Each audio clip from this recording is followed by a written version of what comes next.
Hello, everybody. Welcome back to another Out of Thomas video. Today, I'm going to talk about my new blog post of the Art of Thomas website, theartofthomas.wordpress.com, Thomas with no H.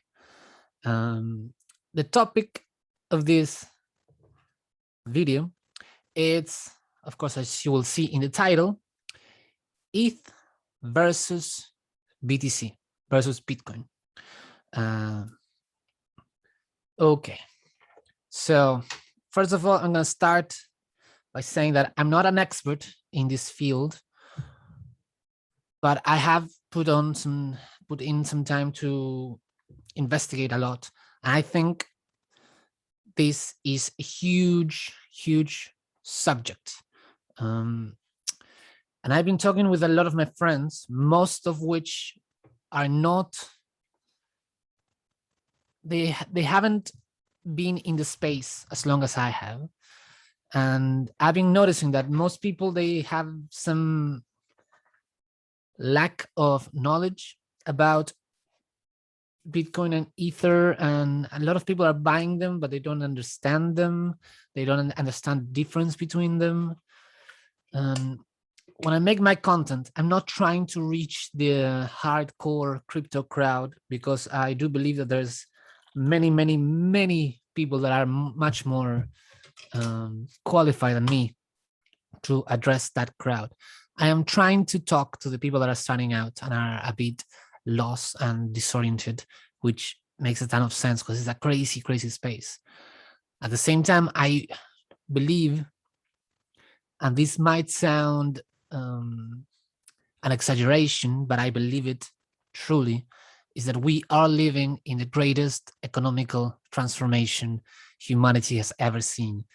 And being aware of this space and being able to understand it is going to be more and more important as the days go by. And I think, and of course we are seeing it now, that the difference between the people that are paying attention and are in the space and the people who aren't is creating a divide, because the people that are profiting massively, and the people who are not, and they're sticking to the fiat system or the dollar or whatever their local government's currency is, they are all their holdings are getting depreciated over time, whereas the people that are in the crypto space tend to gain value as time goes by. So I think is very much important for this transition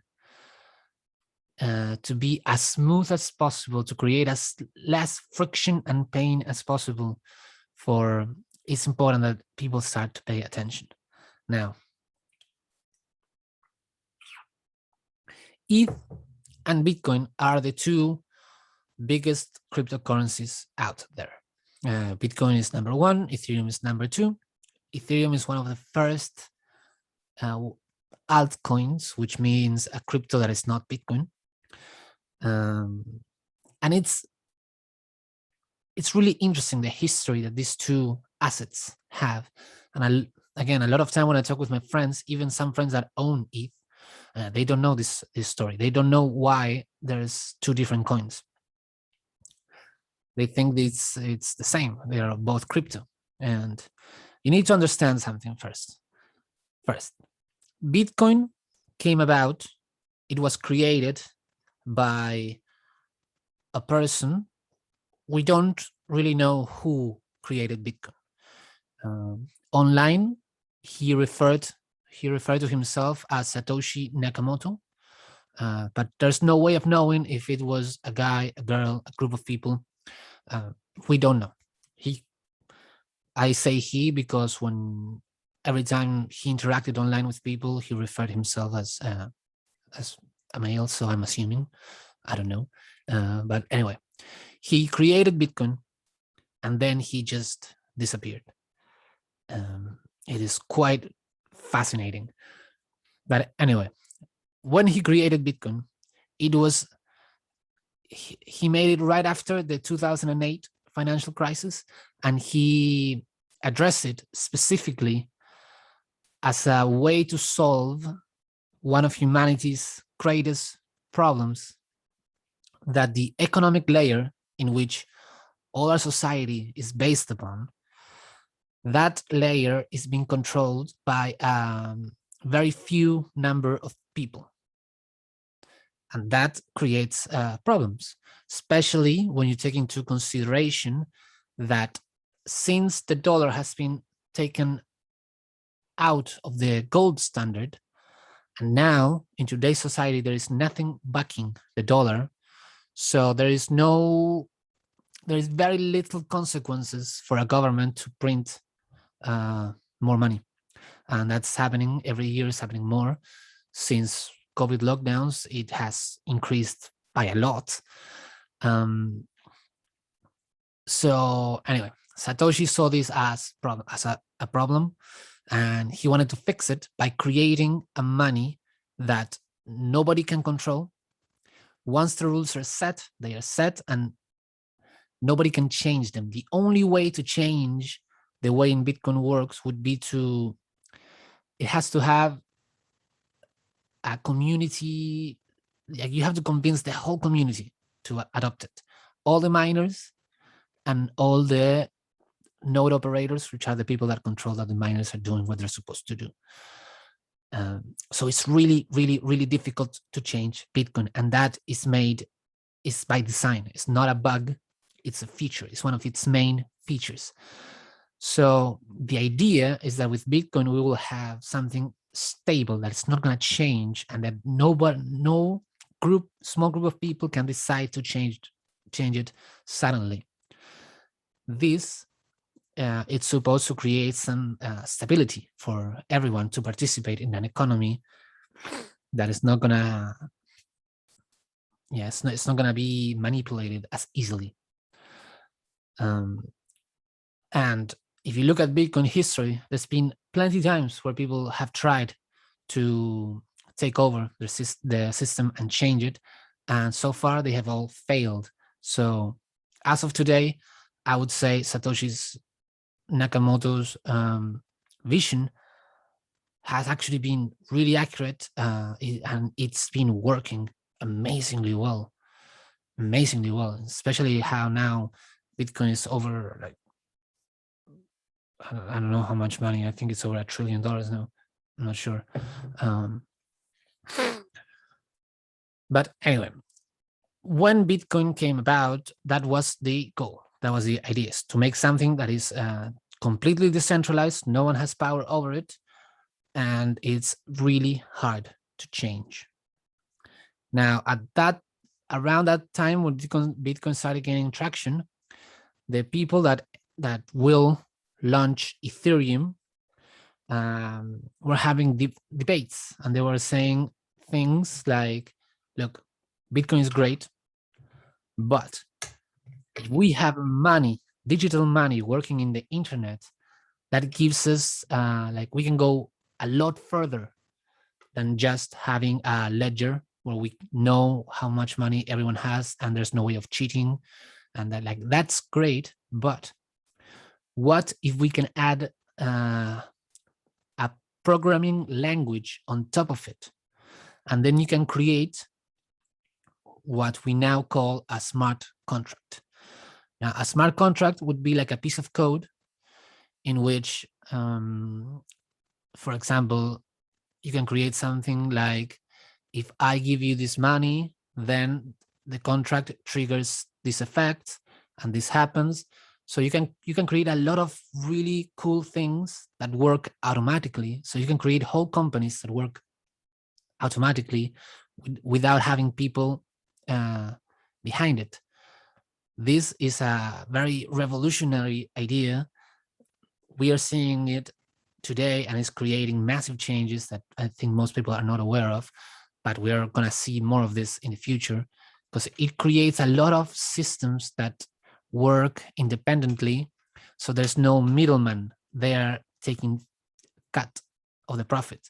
So it's more individual dealing with an individual, and that's going to be massive. It's going to be massive. It's amazing that you can do this today.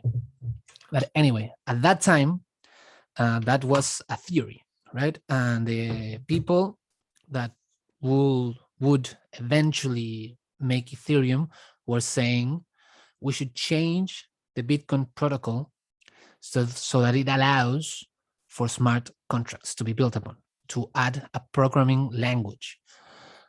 The people who were the Bitcoin community at that time, they didn't want to make that change because they didn't want to change the Bitcoin base layer, the main layer. And here we come to a difficult concept to understand for a lot of people, is that crypto and digital money works on layers. So for example, Bitcoin is layer 1, is the base. So people say, the people who are the community of Bitcoin at that time were saying, look, the base layer should be as simple as possible. It should only do a few things, and it should be the best at those things. And those things should be decentralization, stability, means that people can change the way it works, decentralization, stability, and it should be safe. It should be hard to attack. And they opt to keep those features intact, to prioritize those things in exchange of everything else. So that means that Bitcoin is not good to make programs and stuff like that, and it's slow, but people wanted it that way because it was stable, safe, and no one had power over it. And the argument was that eventually we would be able to create a layer 2 that would be sit on top of Bitcoin. And on that layer 2, you would be able to make programs and do a lot more creative things. But it was very important for the layer 1 to be just sturdy and resilient, so that once you start building on layer 2, that would take advantage of the protection of the layer 1. That was the vision. The people that were wanting to make the changes, they wanted to be able to program. At that point, they had the choice of either waiting until layer 2 was not longer a promise, but a reality, or they would have to launch their own layer 1 coin. And that's what they did, and that's Ethereum. So Bitcoin is the layer 1 of the BTC blockchain, and ETH is the layer 1 of the Ethereum blockchain. There are two different blockchains, and they cannot communicate between them. It's almost like Android and Apple. They don't interact with each other. They exist separately.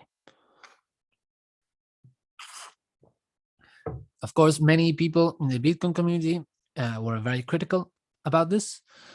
Another part of the community was happy because they were saying, okay, you go and experiment with all that, with smart contracts and all that.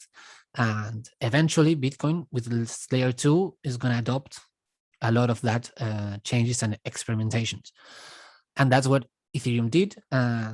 If you look from a price and adoption perspective, Ethereum has been a wild success. It's been incredible. It's grown a ton.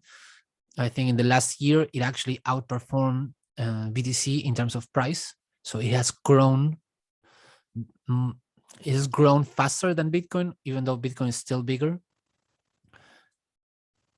But I think it's very important to know that that's how Ethereum came about.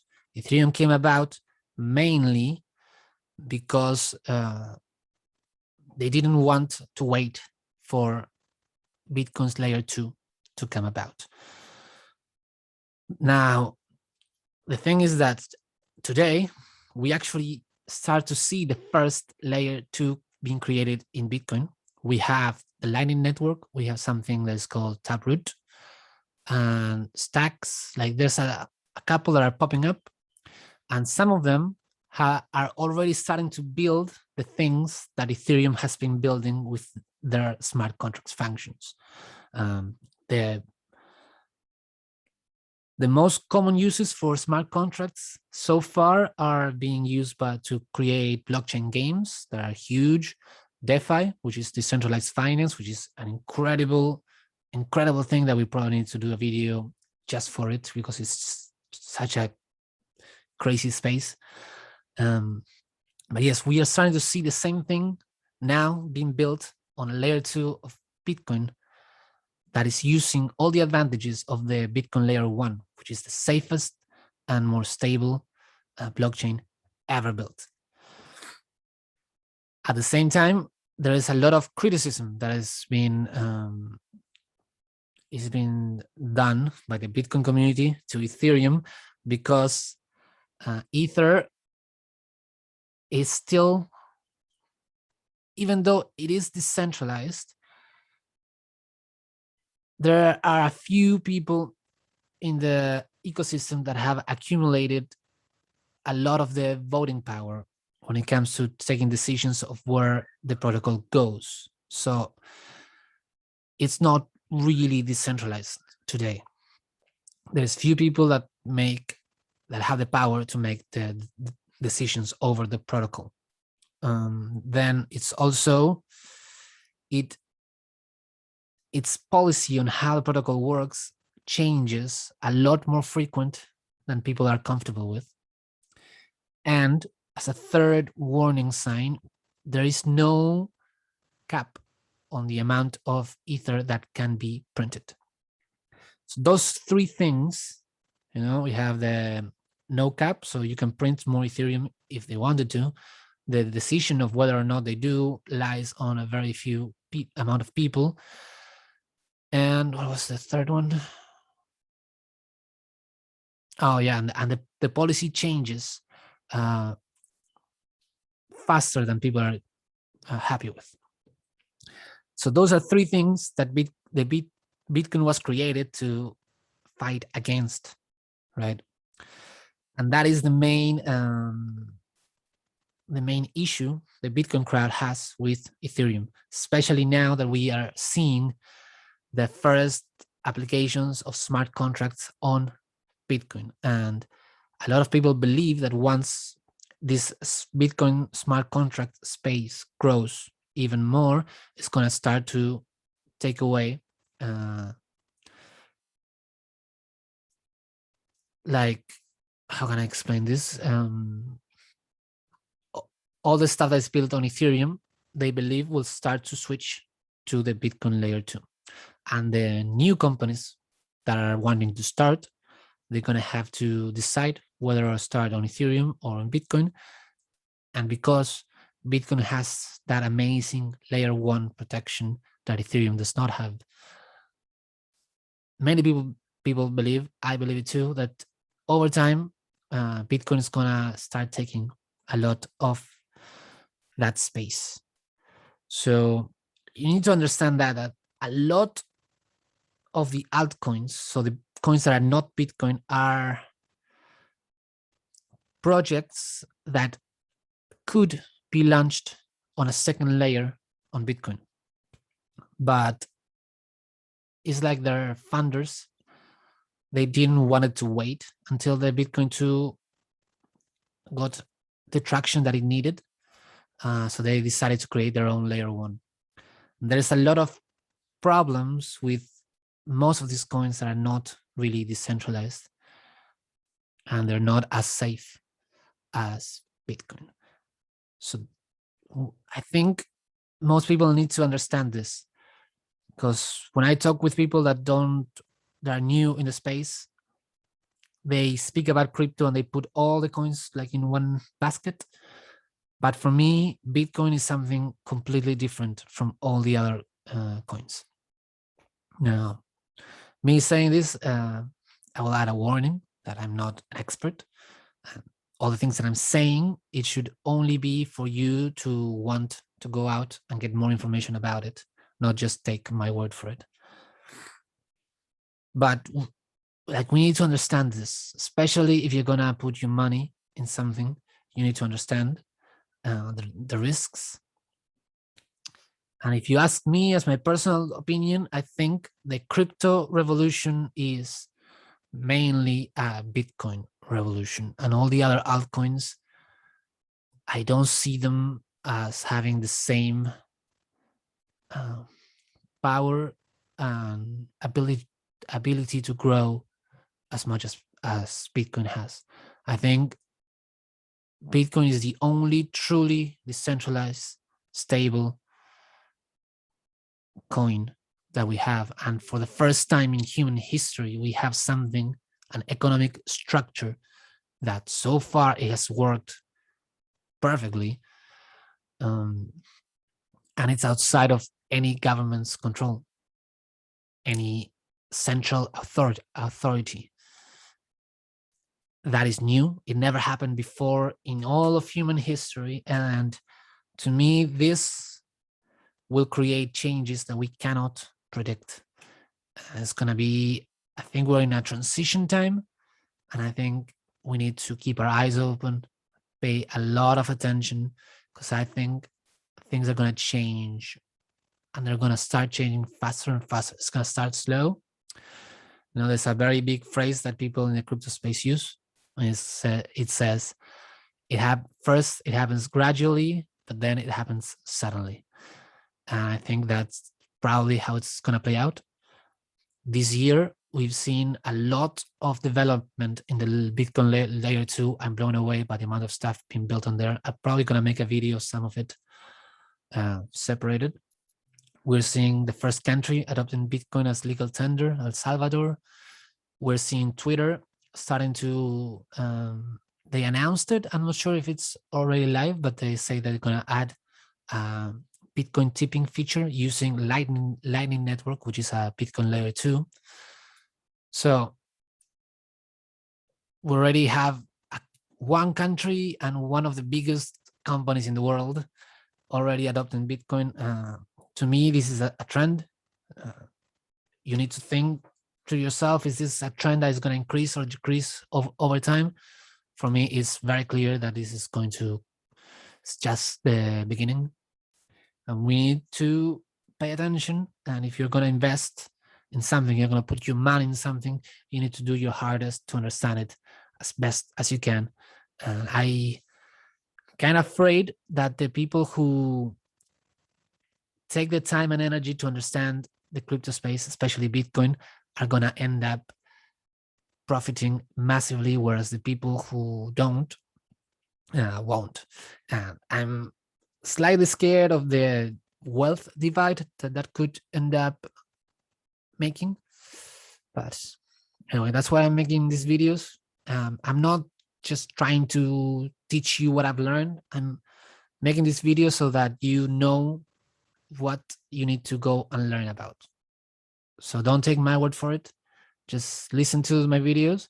Like here, I'm talking about the story of ETH and how it came about. You should go and study that.